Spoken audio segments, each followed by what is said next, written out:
ni live update ngwaye ikaze muri iki gitondo maze ndetse nkugezaho inkuru zigiye zicaracara.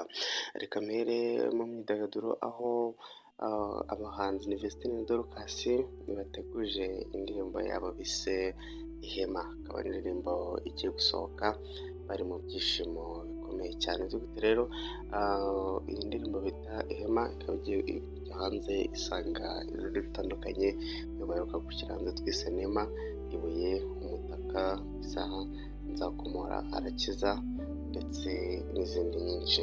Ariko kuri ubu ngubu muzi neza ko Vestine wiga amashuri yisumbuye arimo yasoza nawe, dore ko murumuna we nawe aravuga ngo araza vuba mu mwaka utaha nawe araza kuba yarangije, ariko Vestine nyine akaba ari mu mashini avuga ati diplome yanjye yagenze ndetse ngo nyiryamyeho.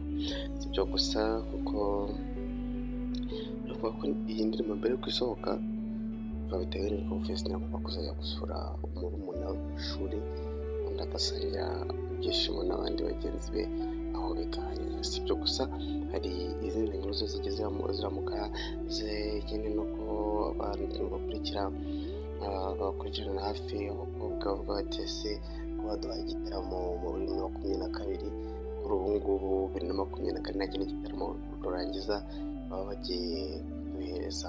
Reka turebe wenda usanga ubu barebera inyungu zabo ari we Irene, usanga ari ikintu ari guteganya abantu guteganyiriza abantu muri izi mpera z'umwaka.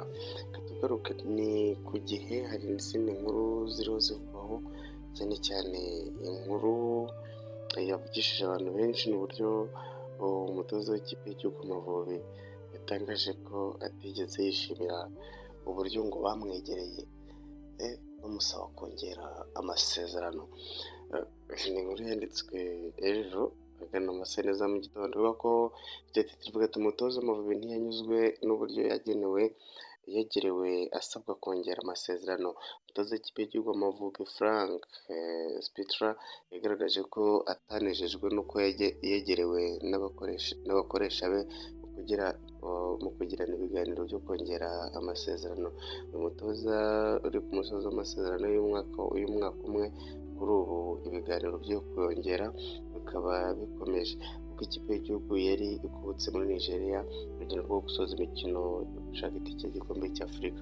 Umutoza Spitra yagaragaje ko kutishimira ko yasabwe kongera amasezerano, yagize ati banyeretse amasezerano bifuza kumpa uko yaba ameze ariko ntabwo byari bisobanutse, niyo mpamvu ntabyitayeho. Yakomeje agira ati ibyo bampaye barantengushye bansaba kubaha imibare yanjye uko yitwaye mu mikino yatoje ariko ntayo nabahaye. Mu by'ukuri ni ukuvuga ko muri iki gihe cy'umwaka umwe ntawamushinja kuko yatsinzemo Afurika y'Epfo, yatsinzemo ikipe ya Botswana, ngo ni mu marushanwa yose yagiye yitabira. Yabashe gutsindamo igihugu cya Benin Kigali, yabashe gutsinda Nigeria iwayo, ibintu bitarakorwa n'umunyarwanda n'umwe. Bibaye ku gihe cya Spitra, ni ikintu cyiza cyo kwishimira. Ariko akaba yabashe gutsindwa n'ikipe ya Benin iwayo, atsindwa na Libya i Kigali, na Libya iwayo, ndumva nizo ikindi yatsinzwe na Djibouti ariko aza kwitsinda ayivanyemo.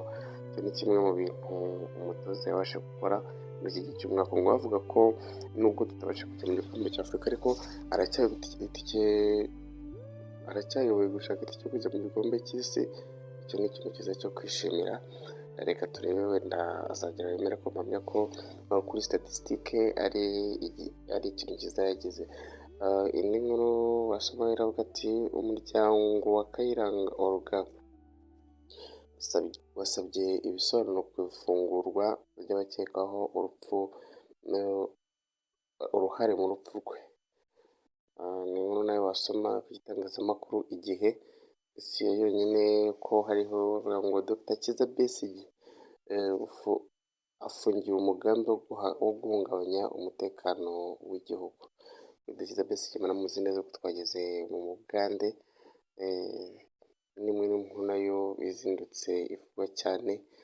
Ni live update turari ku bwanyu kugira ngo tube tubagezaho inkuru zigenda caracara hirya no hino, naho agaciro kuri twebwe.